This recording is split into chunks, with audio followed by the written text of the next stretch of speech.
آج ہم ایک ایسے شخص کی بات کرنے جا رہے ہیں جس کے بارے میں کچھ سال پہلے کسی سے پوچھا جاتا تو وہ شاید ان کو نہ جانتے ہوتے، لیکن آج کے دور میں ہر شخص ان کو جانتا ہے۔ ٹی وی، نیوز، آرٹیکلز 24 آور انہی کی ہی نیوز رپورٹ ہوتی ہے، اور یہ شخص کوئی عام شخص نہیں، ایک strong prime minister, strong leader اور ایک اسٹرانگ واریر کے نام سے جانے جاتے ہیں، اور یہ شخص ہے بنجامن نیتن یاہو، ایک لیڈر جو فوج میں جوان تھا، جس کا خود کا خاندان جنگوں سے جدا ہوا، جو UN میں دنیا کو ڈرا چکا ہے، اور جنہوں نے عرب ملکوں کے ساتھ اچانک ڈپلومیسی بھی کی، مگر ساتھ ہی ایسے پلانز بھی گھومتے ہیں جو ایک دن پورے ویسٹ بینک کو اسرائیل سوورینٹی میں شامل کر دے گا۔ کیا یہ صرف سیکیورٹی کا مسئلہ ہے، یا پھر یہ اس مقصد کا پہلا قدم ہے جسے کچھ لوگ گریٹر اسرائیل کہتے ہیں؟ اگر یہ سچ نکلا تو پورا ریجن بدل جائے گا،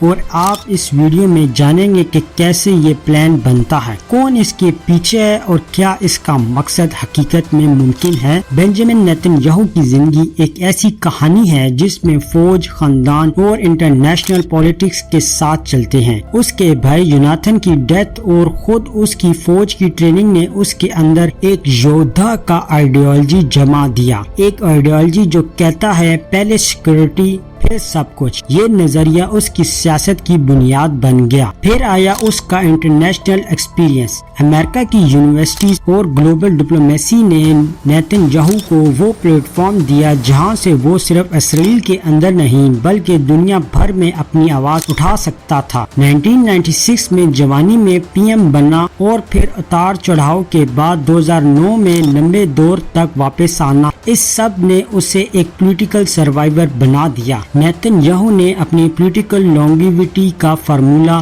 سمپل رکھا: strong security narrative plus diplomatic headline making coalition management. جب بھی انٹرنل پرابلمز بڑھتے، سیکیورٹی پلس ایکسٹرنل تھریٹ کا کارڈ کھیل کر وہ اپنی پوزیشن مضبوط کرتا رہا۔ یہ طریقہ اکثر کامیاب رہا، لیکن اس کے نتیجہ پبلک ٹرسٹ اور ریجنل اسٹیبلٹی پر گہرا پڑ گیا۔ نیتن یاہو نے 1990s اور 2000 میں اپنے آپ کو سیکورٹی فرسٹ لیڈر کے طور پر اسٹیبلش کیا۔ اس کی اسپیچز، پالیسیز، چوائس اور میڈیا اسٹریٹجی نے اسے وہ امیج دی جو لوگ کرائسس میں چاہتے تھے، ایک پروٹیکٹر۔ جب 2009 میں وہ واپس آیا تو اس نے اکانومک ریفارمز اور ملٹری ماڈرنائزیشن دونوں کے ساتھ چلایا، جو اس کی ڈپلومیٹک لیجیٹمیسی کو بڑھاتے رہے۔ اس کی لانگ ٹرم سروائیول صرف پرسنالٹی کے کھیل نہیں بلکہ پولیٹیکل انجینئرنگ بھی تھی۔ Coalition buildings with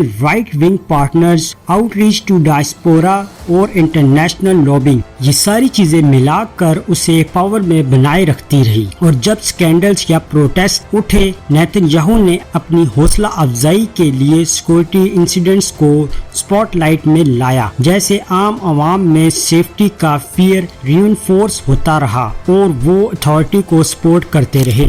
Nitin Yahoo کے دور میں غزہ کانفلکٹس، ملٹیپل آپریشنز، حزب اللہ ٹینشنز نے لبنان اور ایران کے خلاف ڈپلومیٹک وار سب پرومیننٹ رہے۔ غزہ آپریشن کی امیجز، راکٹس، ڈسٹرائے بلڈنگز اور ڈسٹرائڈ سیولینز نے دنیا کو ہلا دیا اور اسرائیل کے اندر ایک ہارڈنڈ سیکورٹی موڈ پیدا کر دیا۔ انٹرنیشنلی نیتن یاہو نے ایران کے نیوکلیئر پروگرام کو سب سے بڑا خطرہ بتایا۔ 2015 کا US کانگریس اسپیچ اسی نیریشن کا حصہ تھا، جہاں اس نے ایران کے ڈیل کے خلاف اسٹرانگ وارننگ دی۔ یہ موومنٹ اس کو گلوبل سٹیج پر ایک ہارڈ لائن سیکورٹی اسٹیٹمنٹ بناتا ہے۔ ڈپلومیٹکلی بھی اس نے سرپرائزنگ مووز کیے۔ 2020 کے ابراہیم اکارڈز جیسے ایگریمنٹس نے کچھ عرب اسٹیٹس کو اسرائیل کے قریب لایا، مگر یہ بھی ایک ڈبل ایج سورڈ تھا۔ نارملائزیشن ایک طرف اور اسٹیٹمنٹ پریشرز دوسری طرف۔ آج نیتن یاہو کی political position corruption cases, coalition pressures اور پروٹیسٹ کی وجہ سے فراجائل ہے، لیکن strategic indicators, military build up, public rhetoric on Iran اور اسٹیٹمنٹ اپروولز یہ بتاتے ہیں کہ وہ اپنی پولیٹیکل سروائیول اور اسٹریٹجک ایمز دونوں کے لیے اگریسو آپشنز دیکھ رہے ہیں۔ Recent government moves, settlement expansions کو तेज कर रहे हैं और कुछ मिनिस्टर्स एनिसेशंस मैप तलाश कर रहे हैं। ये सब एक लार्जर टेरिटोरियल एजेंडा की तरफ इशारा करते हैं। इस फेज में नेतन्याहू के लिए दो चीजें इम्पोर्टेंट हैं। फर्स्ट, शॉर्ट टर्म अपनी इमेज और लेजेसी डिक्लेरेशंस को ओवरशैडो करना, व्यू सिक्योरिटी एक्शंस, और दूसरा लॉन्ग टर्म एक ऐसा टेरिटोरियल या डिप्लोमेटिक एग्रीमेंट जो इसराइल को रीजनल एज दे। और कुछ लोग इसको ग्रेटर इसराइल की तरफ एक कदम समझते हैं। ग्रेटर इसराइल का मतलब आम तौर पर वो नजरिया है जिसमें इसराइल के बॉर्डर्स जो जॉर्डन से मेडिटेरियन तक या कम से कम वेस्ट बैंक तक परमानेंटली एक्सपेंड किए जाएं, ताकि ये इलाका कभी सोवरियन फलस्तीन स्टेट ना बन सके। ये आइडिया ल्यूकिड और कुछ राइट विंग ग्रुप्स का कदीम पॉलिटिकल मौक़िफ़ रहा है। हिस्टोरिकल पार्टीज, प्लेटफॉर्म्स और राइट विंग पॉलिटिकल्स ने मल्टी डिकेड से ये ग्लोबल एक्सप्रेस किया है। ये आइडियोलॉजी आज सिर्फ एक आइडियोलॉजी नहीं, कुछ पावरफुल पॉलिटिकल्स और मिनिस्टर्स के जरिए प्रैक्टिकल इनिशिएशंस प्रपोजल्स में तब्दील हो रहा है। इस कैंपेन में कुछ की फैक्टर्स नजर आते हैं। ल्यूकिड के हवाले से हार्ड लाइन मिनिस्टर्स जैसे फाइनेंस, डिफेंस मिनिस्टर के कुछ एलिमेंट्स, कोलिएशन पार्टनर्स जो सेटलमेंट्स एक्सपेंशन की डिमांड रखते हैं, और प्लानिंग बॉडीज जो सेटलमेंट्स और इंफ्रास्ट्रक्चर प्रोजेक्ट्स अप्रूव करते हैं। बेजलेल स्मोट्रिच ने खुद डिटेल्स एनेक्सेशन मैप बनवाने की बात की है, ताकि मैक्सिमम टेरिटरी मिनिमम पैलेस्टीनी पॉपुलेशन के फार्मूला को इम्प्लीमेंट किया जा सके। अगर ये मैप और प्लानिंग इम्प्लीमेंट हुई तो वेस्ट बैंक का खानदान और ग्राउंड रियलिटी परमानेंटली बदल सकती है। स्ट्रेटेजी में आम तौर पर कुछ स्टेप्स शामिल हैं और ये 4 पॉइंट्स हैं। नंबर 1, सेटलमेंट्स को लीगल और इंफ्रास्ट्रक्चर तौर पर एक्सपेंड करना, रोड्स, यूटिलिटीज, हाउसिंग प्रोजेक्ट्स, ताकि ग्राउंड रियलिटी चेंज हो। Number 2, key areas E1 Jordan valley large settlement blocks को फॉर्मली अप्लाई कर सोवरेनिटी डिक्लेयर करना। नंबर 3, इंटरनेशनल डिप्लोमेटिक प्रेशर को मैनेज करना, normalize with more Arab states while resisting global condemnation. Number 4, domestic law making या administrative order से Palestine political autonomy को week करना। अगर ग्रेटर इसराइल का पॉलिटिकल अमल शुरू हो गया तो नतीजा सिर्फ इसराइल पैलेस्टीन कॉन्फ्लिक्ट नहीं रहेगा, ये अरब इसराइली नॉर्मलाइजेशन को खतरे में डाल सकता है, अब्राहम अकॉर्ड्स को अंडरमाइन कर सकता है और रीजनल प्लेयर्स यूएई, सऊदी अरब, यूरोपियन यूनियन और यूएस के साथ प्राइस कॉम्प्लिकेटेड कर देगा। इंटरनेशनल लॉ और यूएन रिएक्शंस भी आएंगे। कुछ मुल्क पैलेस्टीन को रिकॉग्नाइज करने की तरफ बढ़ सकते हैं और इसराइल पर डिप्लोमेटिक आइसोलेशन या सैंक्शंस का खतरा बढ़ सकता है। इसके मिलिटराइज्ड रिएक्शंस भी पॉसिबिलिटी है।